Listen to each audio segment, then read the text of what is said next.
Comment les producteurs de musique transforment une simple idée en un véritable hit, et ça depuis le confort de leur home studio. Hello, c'est Adrien, bienvenue sur Home Studio Start. Imaginez pouvoir plonger dans la tête d'un producteur, découvrir ses secrets les mieux gardés pour composer, enregistrer et produire de la musique qui va toucher des dizaines, des centaines, voire des milliers de personnes. J'ai eu la chance d'interviewer Denis, producteur en home studio. Alors à travers des collaborations marquantes comme avec l'artiste Coquelicot ou à travers des projets comme Yunima, Denis a su se faire sa place dans l'univers de la production musicale. Dans cette interview, il nous partage ses techniques, ses astuces et les erreurs à éviter pour réussir dans le monde du home studio. J'en dis pas plus, je vous souhaite un bon visionnage et on est parti.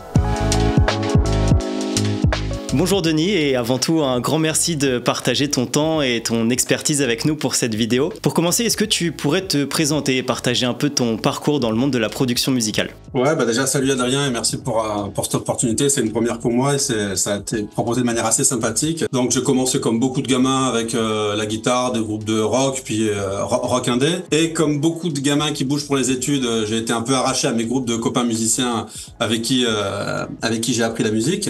Et tu te retrouves tout seul dans ton petit studio là, où au moment où tu as juste un petit enregistreur. Alors de l'enregistreur, tu passes au petit arrangeur.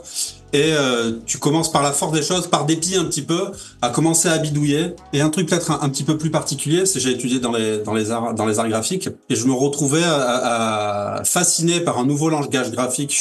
C'est curieux, mais je suis arrivé par l'image, et de voir à quel point l'univers visuel de ces territoires musicaux pouvait me séduire.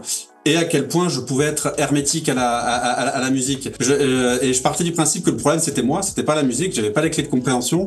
Et de écoute en réécoute, j'ai commencé un petit peu à rentrer là-dedans. Et là, pour le coup, comme beaucoup de gamins, ça m'a vraiment tourné le cerveau. Et à ce moment-là, j'ai refait un peu le chemin vers les machines.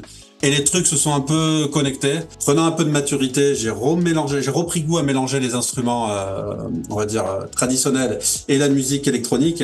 Mais voilà, une découverte en pleine gueule, en passant par le hard, enfin par la musique intellectuelle, conceptuelle, difficile. Donc ouais, ça a été un vrai combat, mais j'aime bien être confronté à des choses qui me rebutent au premier abord, quoi. Ouais, un parcours vraiment complet. J'aimerais qu'on se recentre un petit peu sur ton début. Qu'est-ce qui t'a inspiré dans ta carrière musicale ou alors dans ton envie de te lancer dans la production musicale? C'est ces bidouillages un peu de ton côté en autonomie? Ouais, alors ça, pour le coup, je pense que ma réponse est très simple et très courte. C'est une obsession, il faut faire des trucs, il faut faire ces trucs. Ok. Il faut, que ce soit dans la musique ou ailleurs, il faut que je fasse. J'ai toujours préféré acheter un instrument à 10 balles dont je sais pas jouer sur eBay.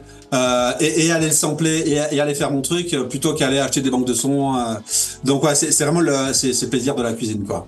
Est-ce qu'il y a eu un moment ou une expérience marquante qui a façonné ta carrière musicale ou ta façon de créer de la musique? Je t'ai un petit peu répondu en t'expliquant que me retrouver sans mes potes d'enfance, sans le studio de répète ou quoi dans ma chambre, ça a été un peu se retrouver avec soi-même. C'était difficile mais inspirant en même temps. Non, après ça a été des artistes. Après peut-être j'étais encore dans une période très influençable quand je me souviens Kid A de Radiohead qui est sorti. J'avais déjà, ça y est, un pied dans la musique électronique. Là, j'étais un peu en mode geek. Et quand je me souviens encore des chansons que je pouvais te citer comme Idiotech, des chansons comme ça. Je me suis dit, mais ah ouais, putain, mais on peut chanter là-dessus. Tu vois, avec presque 20 ans de recul, est-ce que je déforme les trucs ou quoi? Mais je pense qu'il y avait quelque chose de vrai. C'est des artistes qui m'ont marqué en étant capable de superposer les deux univers que je pensais peut-être un peu irréconciliables, tu vois. C'était justement du coup ma prochaine question. Tu m'as parlé de Radiohead. Est-ce que tu as d'autres artistes qui t'ont influencé dans ton parcours? Je peux pas ne pas te citer Autechre si on m'a parlé de production. Ce qui me fascine encore aujourd'hui chez eux, même si ça devient un peu ésotérique, parce qu'aujourd'hui ils sont dans un truc très hermétique où ils ont leur propre logiciel ça m'intéresse moins. Mais ce qui me fascine dans cet univers musical, c'est de se perdre dans un territoire musical où tu n'es plus capable de savoir comment c'est fait. Et ça, c'est un truc qui me façonne encore à ce jour. C'est t'es producteur toi-même. Je pense que tu as cette déformation de devoir te dire, tiens, j'entends ça, j'entends son de batterie, j'entends son truc là. Comment c'est fait? Et la plupart du temps, on a quand même tous une vague idée de comment c'est fait. Ouais. Et les artistes qui arrivent à me priver de toute attache à un modus operandi, à une manière de faire, c'est un truc encore aujourd'hui, ça me fait rêver. Alors, il faut savoir aussi avoir une écoute plus passive et écouter juste comme un auditeur lambda et prendre tout simplement du plaisir, parce que l'écoute analytique, je pense, c'est pas bon si on est que là-dedans. Même pour notre métier, je pense que c'est pas bon. Mais en tout cas, c'est un truc qui m'a marqué. Après, il y a des artistes qui ont absolument rien à voir, mais je suis un fan devant l'éternel de Arvo Pärt. Donc ça, c'est de la musique contemporaine, minimaliste, avec des orchestres classiques. Enfin, c'est des choses très très différentes. Dans la musique à guitare, il y a encore plein de choses qui me fascinent, des pianistes, c'est peut-être, je suis très curieux, je pense écouter trop de choses pour t'en ressortir comme ça, mais voilà, j'ai sorti les quelques-uns qui de manière certaine et définitive m'ont influencé. Et tu trouves qu'elle se reflète dans ce que tu fais aujourd'hui, dans tes créations? Ouais, alors j'ai du mal moi à les repérer, mais des gens me le disent. Parfois on me dit que on retrouve, par exemple, j'y pense, c'était la dernière remarque du Dépêche Mode. Tu vois, c'est encore autre chose parce que là on est beaucoup plus pop, avec quand même une vraie ambition de recherche sonore dans le début de leur travail. Donc tu vois, ça c'est pas inconscient, mais ça ressort. Peut-être Björk aussi. Mais je dirais que c'est des choses qui, je pense, qu'on le veuille ou non, quand on est ado, les choses nous marquent plus, quoi. Je suis pas certain qu'aujourd'hui quelque chose pourrait m'influencer. Et pour le coup, c'est pas une bonne chose. Hein. C'est pas de dire je suis construit, je suis à un stade de maturité. C'est pas du tout ça. Mais c'est qu'on devient un peu trop con. Et je pense la magie de ces 15 à 22, 23 ans, elle est malheureusement pas facile à retrouver. Et si on est malin, on arrive à la recréer artificiellement, à s'imposer, presque à se garder un peu un devoir, un devoir, une mission professionnelle et artistique de rester ouvert et de rester curieux. Mais je pense que c'est pas pour rien s'il y a aucun artiste qui a plus de 25 ans qui a véritablement à un moment de sa carrière révolutionné quelque chose. Je pense que ça n'existe pas. Enfin, ou alors on les comptera sur les doigts d'une seule main.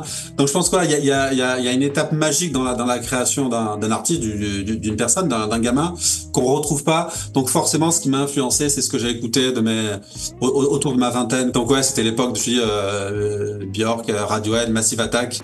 Et alors ton dernier projet en date, c'est Unima, je crois. C'est ça, j'espère que je prononce bien. Ouais, ça veut rien dire, donc tu prononces comme tu veux. Unima, ouais, c'est ça, ouais. Unima, donc c'est un projet, c'est encore une réflexion Covid, où étant assez isolé des grandes villes, j'ai été toujours un petit peu en difficulté pour trouver en tout cas des voix, parce que j'aime vraiment travailler avec des vocalistes, de trouver des voix qui soient dans mon périmètre d'ambition. Et j'avais à ce moment-là la volonté d'avoir quelque chose une vraie touche anglo-saxonne, alors qu'elle soit faite par un Français qui le travaille bien ou par une personne de nationalité étrangère. Mais ce qui a été intéressant pendant le Covid, c'est rapidement se dire ce truc-là, on est parti pour un bon moment.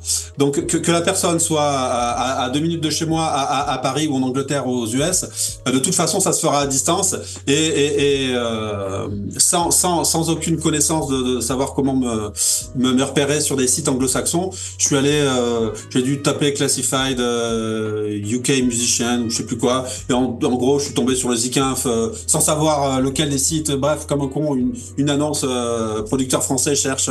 Et c'est vrai que dès que tu tapes dans des villes comme Londres ou quoi, forcément t'as plus d'options possibles. Et du premier coup, tombé sur Aria, une chanteuse qui est devenue une amie, parce qu'elle est venue plusieurs fois enregistrer au studio ici chez moi.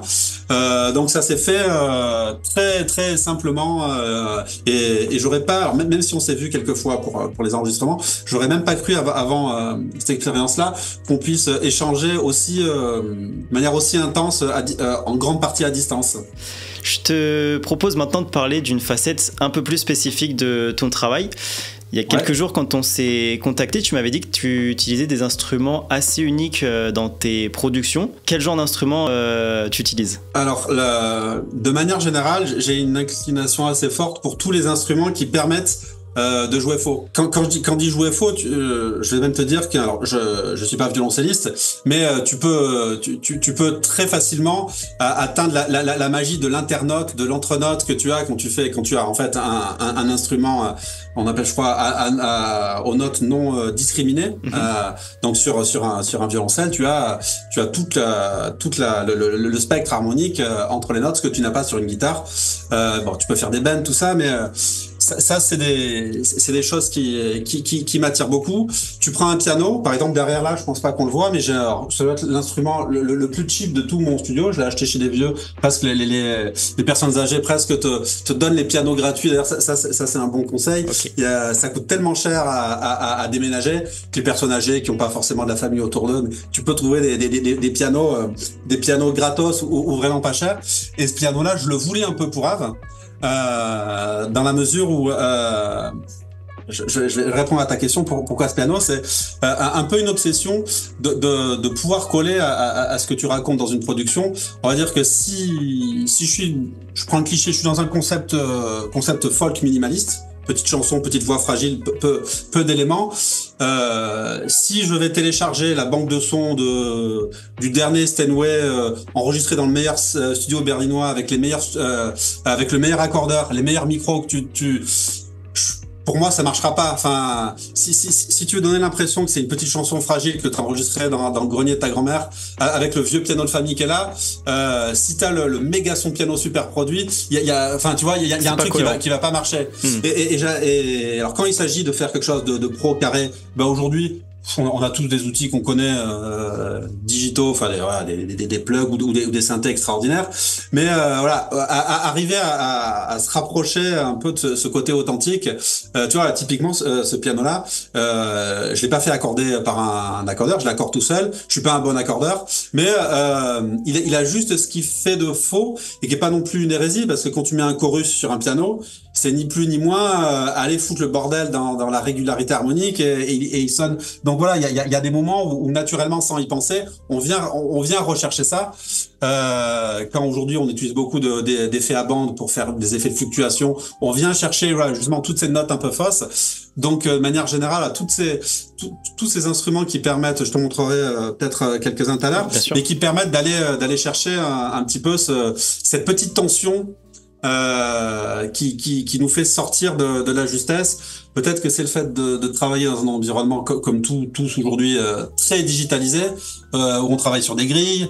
Je trouve que tout ce qui permet de sortir de ça, d'amener un peu des choses entre le vrai et le faux, entre le juste et entre le tonal et la tonale, ça me branche beaucoup. Donc il y a d'une part là, ces instruments-là et tous les instruments que je considère comme des dispositifs qui vont t'aider à sortir de ta zone de confort. Par exemple, je pourrais te le montrer tout à l'heure, on change de caméra, c'est un truc qui doit être hyper cheap, c'est un instrument japonais qui servait, je crois, aux poètes pour s'accompagner. Et tu as toutes les gammes japonaises que tu peux, certaines qui sont très très obscures, et tu peux jouer ça en faisant comme si tu glissais tes mains sur un coteau. Et c'est des gammes, à moins d'étudier la musique japonaise de manière très très pointue, tu pourrais pas les approfondir. Et là, de manière un peu naïve, tu arrives à sortir des suites de notes qui te viendraient pas à l'idée. Tu vois, dans le même idée, quand je jouais plus de batterie en groupe, assez souvent, je déplaçais mes éléments dans une position complètement inconfortable, parce qu'au moment, tu t'aperçois que ta mémoire musculaire t'entraîne mécaniquement vers un peu les mêmes schémas, les mêmes réflexes. Et tout ça vient foutre le bordel et ça te met mal à l'aise. Et tous ces trucs-là, ça me branche, quoi. Ok. Et alors, parmi tout ton arsenal d'instruments, là, si t'avais un nom d'instrument atypique à me donner, ce serait quoi? C'est le Continuum. Je crois que Continuum, il y a 2 U. Le Continuum de Aken Audio. Et cet instrument-là, alors c'est certainement pas un gadget, mais c'est quand même un instrument de luxe. Mais aujourd'hui, si le studio devait brûler, c'est peut-être si tu me dis, t'as une prod à faire pour demain sur l'aspect créa, t'as un seul instrument parce que tu dois partir en avion, t'as pas de bagage. Je pense que c'est ce que j'emporterais. Si je devais avoir à convaincre un vieux de la vieille que j'ai été aussi quand j'étais dans l'autre côté de l'âge, mais un jeune con, dire oh non mais la guitare y a que ça de vrai, les synthés c'est nul. C'est je pense, enfin je assez sûr de moi quand je dis que c'est l'instrument électronique, de lutherie électronique le plus expressif. Donc, en gros, c'est les bandes que tu vois, que tu verras là sur la caméra, ça représente les touches en fait. Hein, les bandes noires représentent les touches noires d'un piano. Et par contre, il y a c'est comme si tu te baladais sur je vais dire sur les frets, justement, sur le manche d'un violon. Peut-être un peu monter le son. C'est-à-dire que tu as pas de rupture dans les notes et tu peux jouer indépendamment avec tes 10 doigts de manière complètement aléatoire. Alors si tu veux que ça ressemble à Arte à 4 heures du mat, tu peux faire un truc qu'un synthé normal n'est pas capable de faire, c'est-à-dire gérer deux directions de pitch différentes.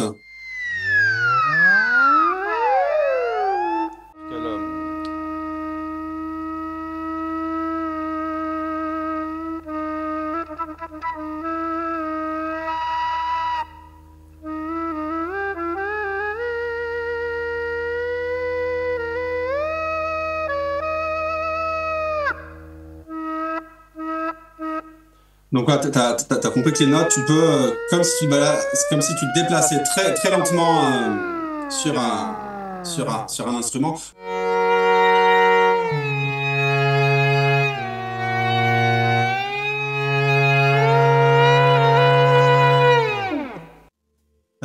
Bon, je me souviens plus du truc, peu importe. Mais alors pour ramener ça à la production, pour que ça soit pas trop abstrait, par exemple, dès que je veux faire une petite séquence d'orchestration, je vais jouer par exemple, un truc tout bête, un glissando pour amener une tension. Alors déjà, et en tête que toutes les petites vibrations, je peux les jouer soit sur le pitch en allant de droite à gauche, et la dynamique en appuyant plus ou moins sur le plateau. C'est-à-dire que là, je vais juste me déplacer de droite à gauche. Et là, si je veux jouer avec la dynamique. Okay. Et si je fais les deux en même temps, voilà. Et par exemple, si je veux simuler un orchestre qui amène un effet de tension très cinématique du grave vers les aigus, par exemple. Et ça, par exemple, je vais le refaire autant de fois que je veux. Alors sur cette note-là, sur une quinte. Et ce que je trouve intéressant quand tu vas répéter ça sur 10 prises, c'est que tu te retrouves tout simplement tu te rapproches, pardon, d'un orchestre où surtout sur un long glissando comme ça, tu auras jamais l'orchestre entier qui va comme un seul homme, de manière parfaitement synchronisée, ramener toutes leurs notes en même temps. Et je trouve qu'en refaisant les prises, déjà une par une, alors pour le coup l'instrument est fait que ça va super vite, c'est tellement plus rapide que tout reprogrammer. Okay. Parce qu'on est d'accord que ça, tu pourrais le faire en programmation, mais il y a une spontanéité quand tu joues avec ça. En gros, si on avait la capacité d'extraire la piste séparée de chaque performeur d'un orchestre, eh ben, ils sont pas toujours super synchro, ils s'entendent pas tous parce qu'il y a le brouhaha autour d'un orchestre, donc ils sont pas tout le temps tous sur la note parfaite. Et je trouve que c'est le moyen le plus fun, le plus rapide et le plus expressif de ramener un peu, encore une fois, tu vois, en gros, si tu avais pris un accord pitché sur ta piste MIDI entière, tu auras un truc super fake qui serait super mécanique, alors que là tu vas retrouver toutes ces petites ces petits bugs, ces petites imperfections, subtilités qui font que, ouais, voilà, que tu sors aussi de ta zone de confort et que tu testes de nouvelles choses. Exactement. Et tu vois, par exemple, avec un même son, selon la manière dont tu vas déplacer tes doigts, je gardais ce son-là, je peux jouer de manière très robotique. Ou alors, je vais un petit peu comme je vais me déplacer tout en tremblant.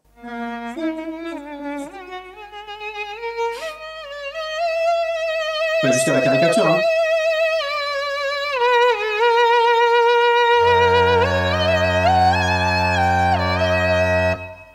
Est-ce que ces instruments ont une façon d'influencer ton travail? Tu nous parlais tout à l'heure de l'instrument japonais qui accompagnait les poètes.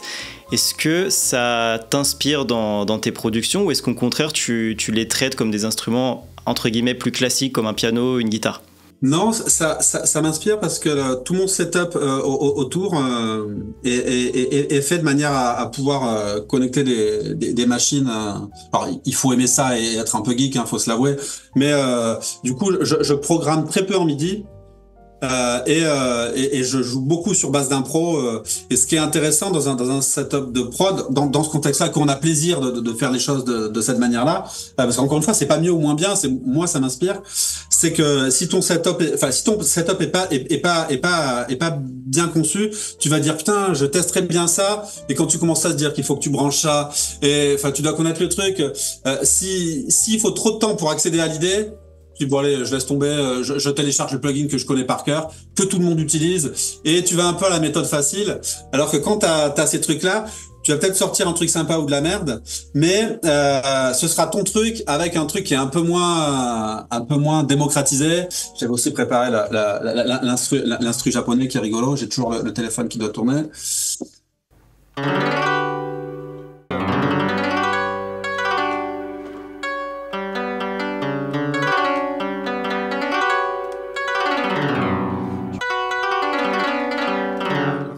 Tu vois l'idée, c'est des suites de notes et ça pour le coup sur un vrai piano tu pourrais même pas les jouer parce que il faut faire des sauts de notes même si tu te mets, c'est pas une gamme pentatonique donc tu pourrais pas jouer que sur les noirs, tu pourrais pas jouer que sur les blanches et ça typiquement voilà pour répondre à ta question, ben c'est chose je fais tourner alors tu règles la machine pour que tu sois dans la tonalité de ton morceau, tu fais tourner ton dos et après tu t'amuses et tu vas redécouper les samples et ça typiquement je pourrais pas le conscientiser, tu vois, dire il y a trop de notes, ça va trop vite, c'est trop le bazar, c'est des gammes que tu maîtrises pas.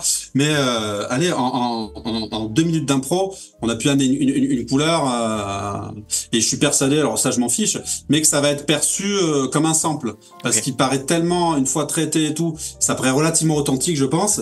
Mais sauf que encore une fois, ça m'intéresse pas d'aller. Pourtant, j'ai des disques, j'ai des disques japonais en l'occurrence par exemple, mais ça m'intéresse pas d'aller perdre 3 heures à aller trouver le sample. C'est pas mon approche. Avec un truc comme ça, tu mets un effet dessus, un instrument hyper cheap, et encore une fois, tu fais ton truc, et t'as appris quelque chose en faisant ton truc. Je trouve qu'en allant chercher un sample, on n'apprend pas beaucoup. Tu pourrais nous faire écouter un exemple sur une de tes productions? Alors, ça s'appelle Me barrer. La chanteuse, c'est Coquelicot.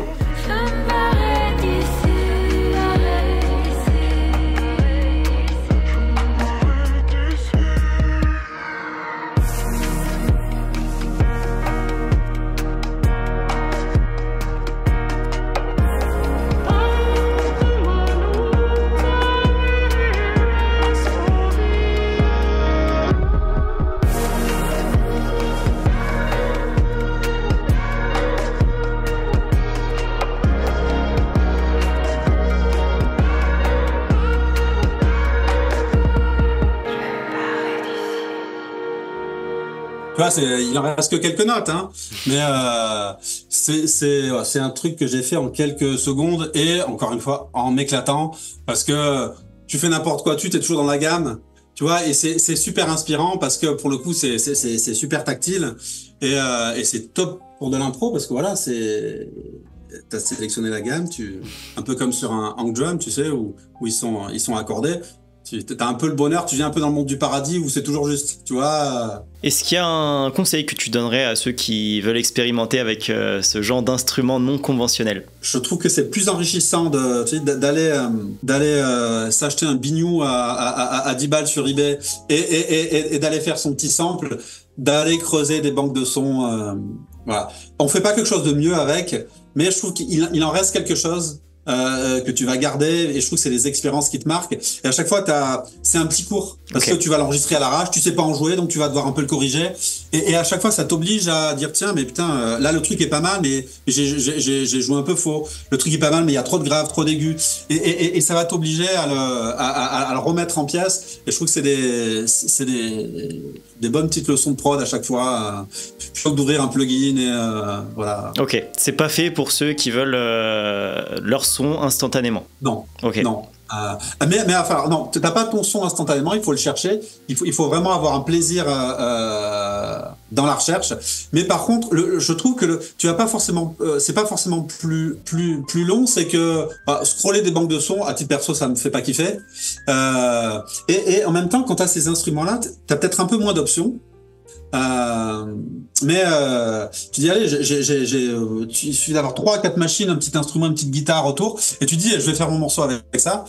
Et quelque part, tu vas plutôt que de passer du temps à chercher, parce que tu connais le truc, c'est que tu écoutes un son, t'as fait ta prog MIDI. Est-ce que ce serait mieux avec celui-ci? Et t'en essayes un autre, et un autre, et un autre. Et ce que j'aime beaucoup avec avec le fait de faire des prises live en analogique, même si après je fais un pain il faut les retoucher tout ça, c'est que une fois que ta prise analogique est prise dans ton dos, t'as pas la tentation de revenir en arrière et de changer le son. Et ça t'oblige un peu à affirmer des choses. Dire que voilà, j'ai mis mon Juno dedans, hop. Tu sais, alors, si c'est des instruments que tu connais, tu sais qu'à la base il a une richesse sonore qui correspond à l'idée que t'avais, mais au moins le truc est posé et tu poses des pierres au fur et à mesure et t'avances. T'as plus cette possibilité d'être en rétroaction en permanence qui dit tiens, et si je changeais mon kick, et si...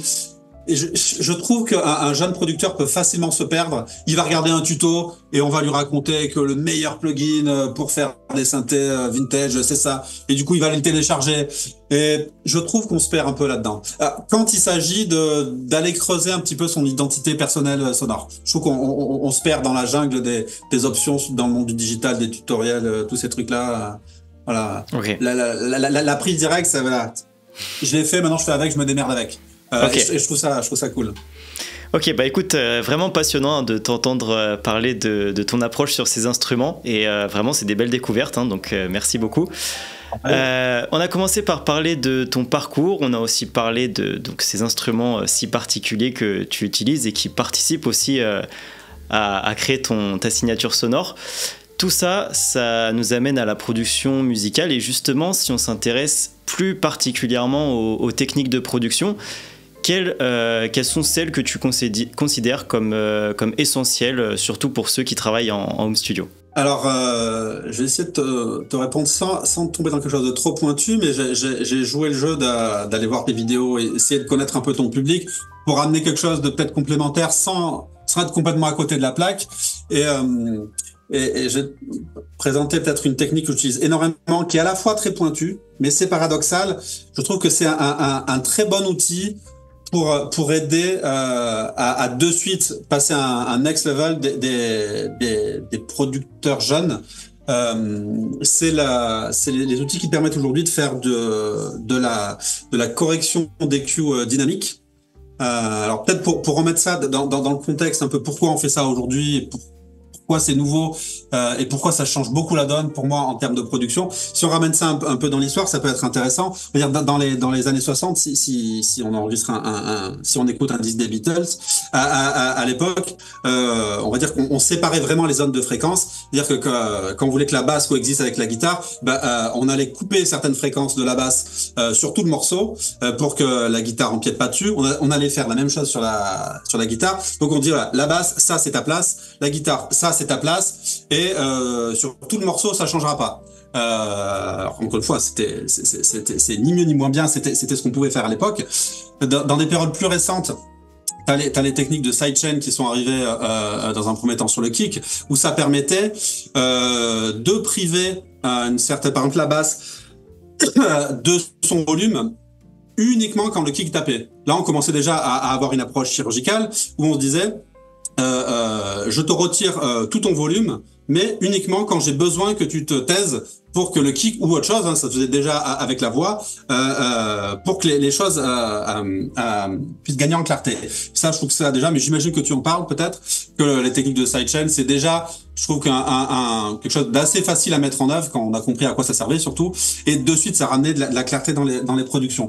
Et depuis, je sais pas, 2018-2020, il y a beaucoup d'outils qui sont sortis, qui permettent d'aller au stade aujourd'hui, je pense techniquement le plus avancé, qui permettent d'à l'instant T décider quel quelle piste, quel instrument doit être la piste prioritaire sur la gamme de fréquences qu'elle a besoin d'utiliser. Si je reviens à l'exemple du chant, par exemple, eh ben, j'en utilise énormément, où j'utilise, par exemple, avec un cumul de plusieurs outils pour que, petite touche par petite touche, les choses restent très transparentes.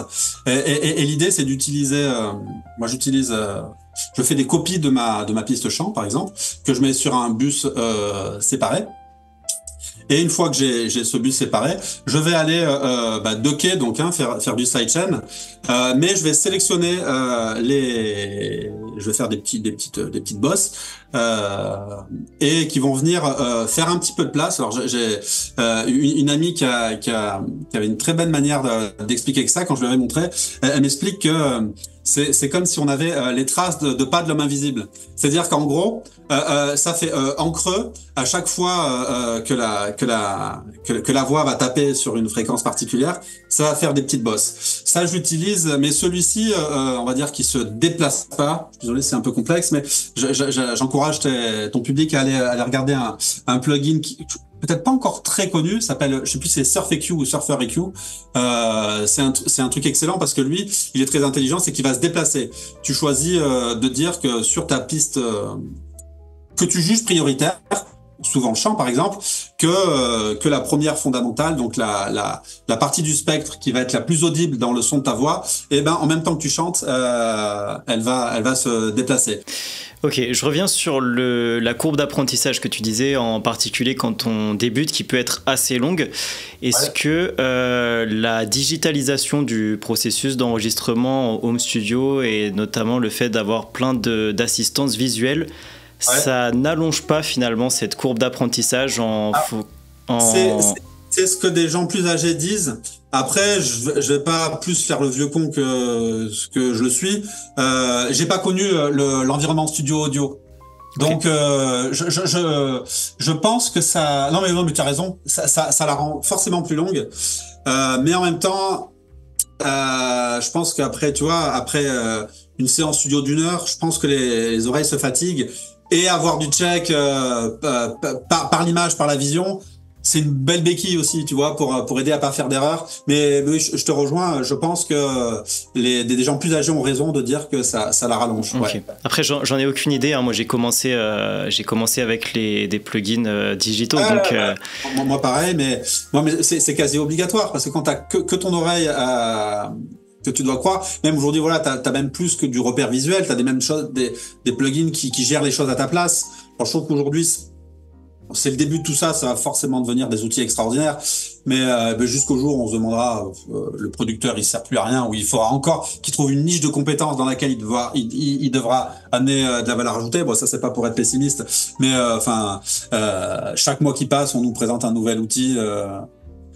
Donc, ça c'est une vraie problématique. Hein. Aujourd'hui, quelqu'un qui a pas sa patte, qui amène quelque chose. Clairement, aujourd'hui, un producteur qui se lancerait faire de la, et c'est pas du tout péjoratif, mais des petites piges pour faire des petits, comment on appelle ça, des petits jingles sonores ou quoi. À moins d'avoir vraiment une patte et d'aller se trouver une niche musicale dans laquelle on apporte un truc. Aujourd'hui. Plus aucun client n'acceptera. Enfin, c'est dur, hein, mais je pense qu'il faut pas, même sur une chaîne qui s'adresse à des débutants, je pense qu'il faut en être conscient quand même. Ces métiers-là n'existent plus. Voilà, il y a des gens encore en place qui ont leur réseau qui arrive encore, mais à vivre sur ce business model-là. Alors moi, je suis pas du tout dans une notion de business model. Hein. Je fais avant tout les choses pour mon plaisir, mais voilà, faut être conscient que les outils vont ramener de plus en plus à la marge la tâche du producteur. Et je pense que ceux qui disent non, mais c'est de la connerie tout ça, rien ne remplacera une oreille d'expérience et tout. Au bout d'un moment, quand t'as une option en compétition qui est beaucoup moins cher, les 10% de qualité supplémentaire, les gens ils vont s'asseoir dessus et ils iront moins cher. C'est triste, mais je pense qu'il faut en être conscient pour prendre des bonnes décisions dans ses choix de carrière, quoi. Écoute, ça fera peut-être le sujet d'une prochaine vidéo. Je reviens sur Yunima. Tu m'as dit que c'était un duo avec une chanteuse anglaise. Ouais. Comment vous travaillez ensemble ? Est-ce qu'on a le droit de rentrer un peu dans votre intimité créative ? Il y a aucun souci. On travaille un peu en mode ping-pong, c'est-à-dire que j'ai un riff, je lui envoie un riff, ou elle a un bout de chant, elle m'envoie un bout de chant. Et alors déjà, il faut, encore une fois, un peu comme les synthés tout à l'heure, on n'a jamais parlé de manière aussi précise, mais le but du jeu, c'est d'envoyer un truc qui inspire l'autre. Et on va dire qu'au moins une fois sur deux, on n'utilise même plus sur le morceau, au fur et à mesure qu'il évolue, le détonateur d'origine. Mais on part du principe que s'il m'inspire un truc, le seul but de ce premier petit bout de musique qu'elle m'envoie ou que je lui envoie, alors elle c'est toujours du chant, moi c'est toujours une base d'instru, un riff ou peu importe, ça peut prendre n'importe quelle forme, mais il faut qu'il soit inspirant. Et parfois ça inspire pas, et on passe au prochain. Et quand ça inspire, et ben elle va faire sa petite partie par-dessus, ou je vais faire une petite partie par-dessus. Et du coup, ah ouais tiens, mais t'as mis ça comme accord, du coup le chant je pourrais. Et puis tu sais, brique après brique. En échangeant ben la seule règle quand tu travailles comme ça pour que ce soit simple, c'est tout bête, mais se donner le tempo sur le morceau, parce qu'elle est assez débutante, elle travaille sur Logic, mais s'accorder sur le fait que tu envoies toujours ta boot wave en début de séquence pour pas que tu perdes 3 heures à recaler. Tu vois, la petite règle qu'il faut avoir, c'est tu t'interdis de couper de manière arbitraire, donc c'est toujours calé à gauche sur le début de la session, ce qui fait que quoi que je puisse lui envoyer sur un morceau en cours de construction, ou quoi qu'elle puisse m'envoyer, je sais que je le fais glisser à gauche et je peux remettre ma petite brique par-dessus, tu vois. Et c'est vraiment une petite, en tout cas mon approche sur ce projet-là, c'était un vrai projet de composition, et j'aime pas du tout être dans la position d'un compositeur qui fait un morceau et qui cherche une voix pour poser par-dessus. Je déteste, enfin bon, Pourquoi? C'est ni mieux ni moins bien, mais c'est pas ce que j'attends d'un projet en collaboration. Donc j'aime vraiment construire les morceaux avec les gens, quoi. Vraiment avoir le cœur partagé entre vous deux. Okay. Et même, ça m'arrive des fois d'envoyer un morceau à peu près fini ou un bout d'instru, juste pour tester rapidement des gens avec qui on se connaît pas. Donc là, c'est vrai que ça permet à la personne de poser sa voix rapidement, moi d'envoyer un truc rapidement. Mais si on voit qu'il y a un truc qui prend, il y a qu'un truc qui m'excite, c'est la page blanche, quoi. Tu dis que tu bosses un peu en ping-pong, du coup, est-ce que vous faites des parties live aussi?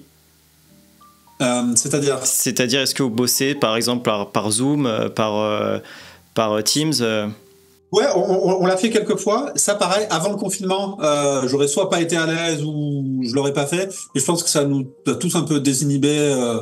Enfin, tu sais, c'est une époque où on a tous vu les PDG des grandes entreprises en short et en tongs sur leur balcon. Donc, je pense qu'on est tous beaucoup plus cool avec ça. Et tu lances tes idées, ton rythme mal joué, ton truc, Et ouais, on l'a peut-être pas énormément poussé.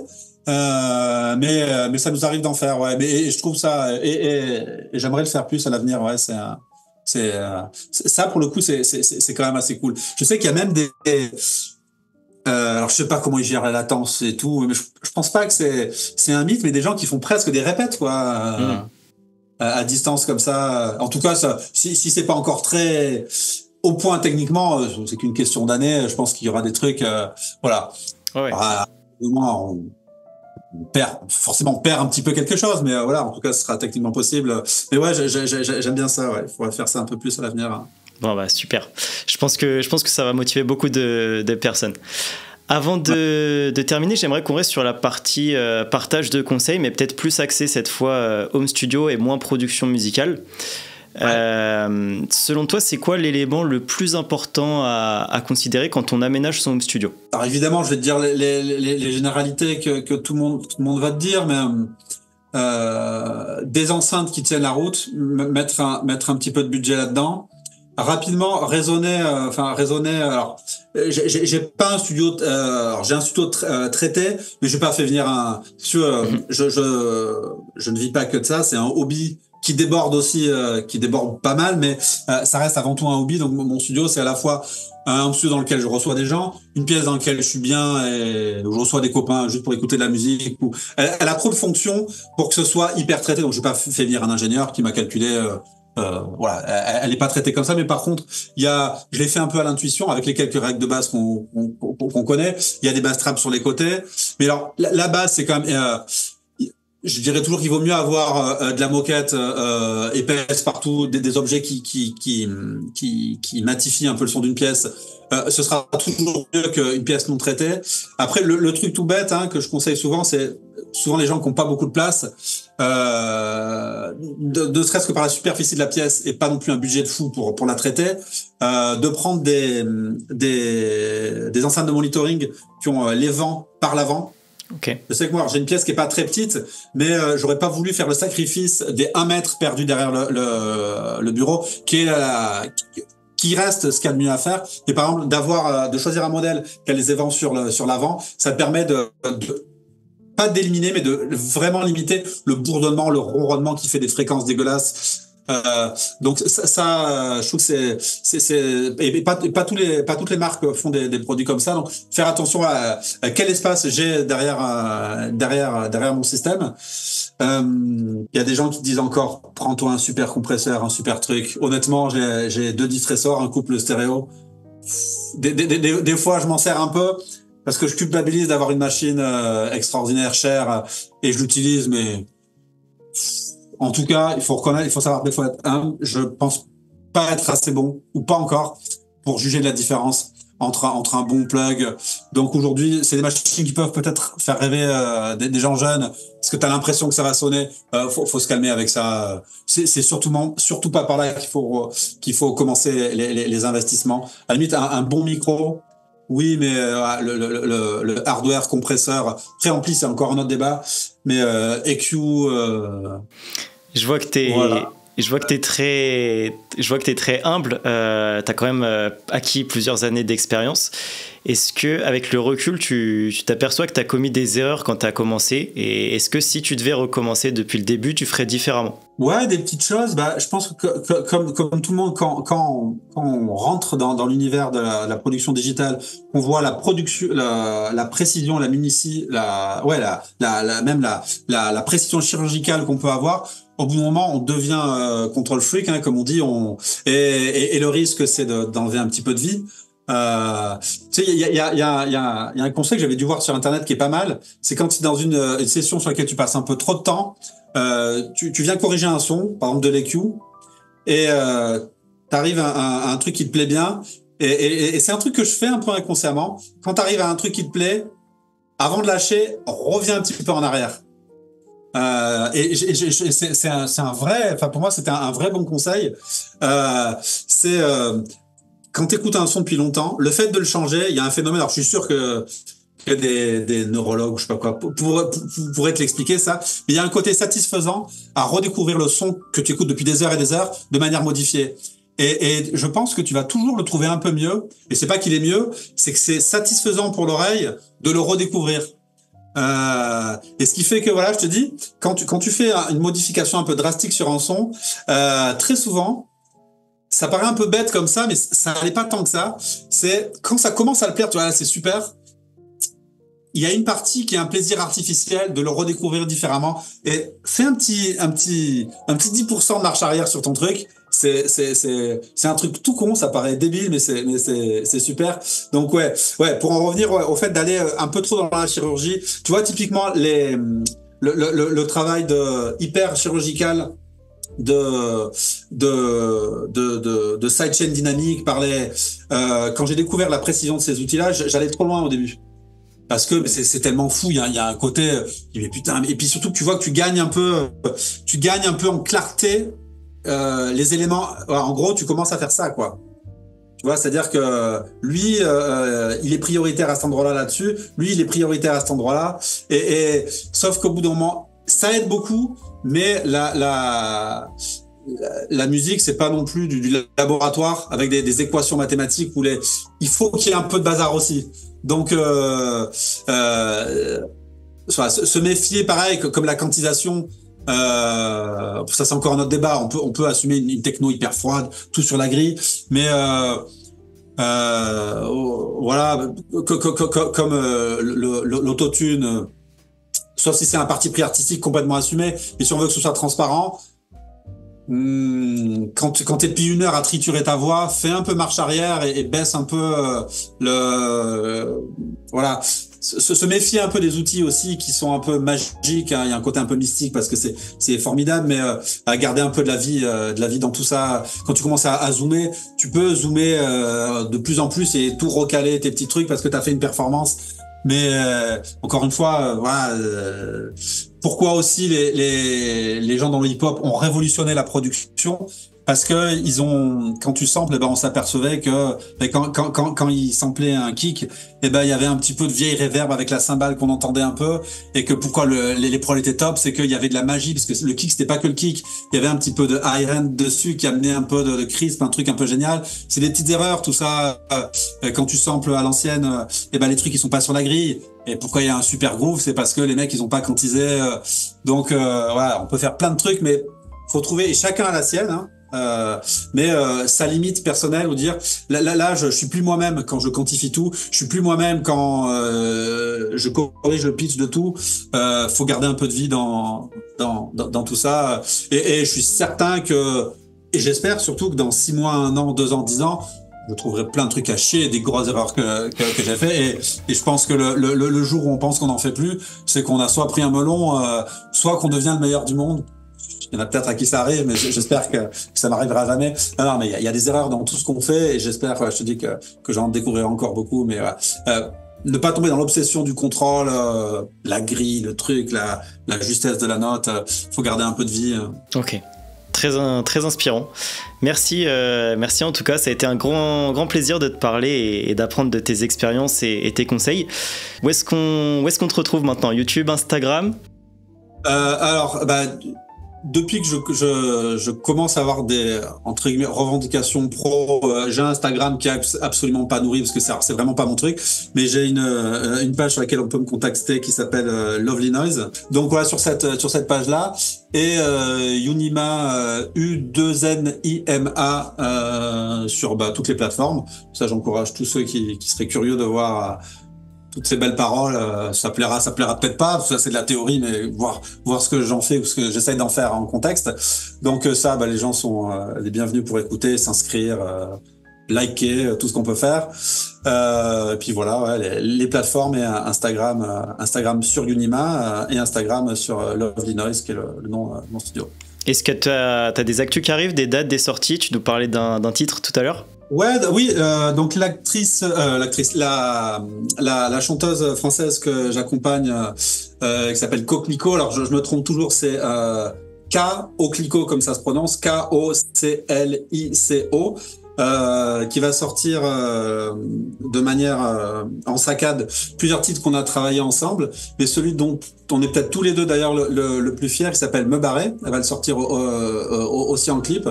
Je trouve qu'elle a eu du courage ou de l'audace, parce que c'est vraiment une chanteuse qui pourrait rentrer dans un cadre de chansons françaises modernes, avec même un volet plutôt engagé sur ce qu'elle fait. Elle est dans un format pop, j'ai aucun problème avec ça. Et sur ce morceau-là, elle a eu l'audace de sortir un morceau sur lequel il y a des longueurs, c'est ce qu'on a écouté tout à l'heure, avec des parties instrumentales. Je trouve qu'elle a eu les couilles de sortir comme son deuxième single, donc enfin pour elle ça veut dire beaucoup, sur un morceau qui est pas dans les normes pop, quoi. Alors encore une fois, c'est pas de la musique expérimentale atonale, hein, mais il y a des petites prises de risque, et elle m'a laissé sur ce morceau-là une patte de production, dans un concept pop. En tout cas, tous les deux, ça nous a fait du bien. Voilà. Écoute, merci encore d'avoir pris le temps de partager ta passion et ton savoir avec nous. Un plaisir. Je te félicite aussi. T'as une manière super conviviale, et je trouve très très mature. Alors je crois que ta chaîne est jeune, d'inviter les gens, de les mettre en confiance et de leur poser des questions pertinentes. C'est sympa. Super, merci beaucoup Denis. À bientôt. Salut, ciao. Voilà qui conclut notre interview, super vidéo à réaliser, et j'espère que ça vous aura plu. Je vous remercie de nous avoir écoutés, dites-nous en commentaire ce que vous en avez pensé. Pour suivre Denis et tous ses différents projets, je vous mettrai tous les liens dans la description. N'oubliez pas de vous abonner pour plus de vidéos en home studio. Moi je vous dis à la semaine prochaine, ciao.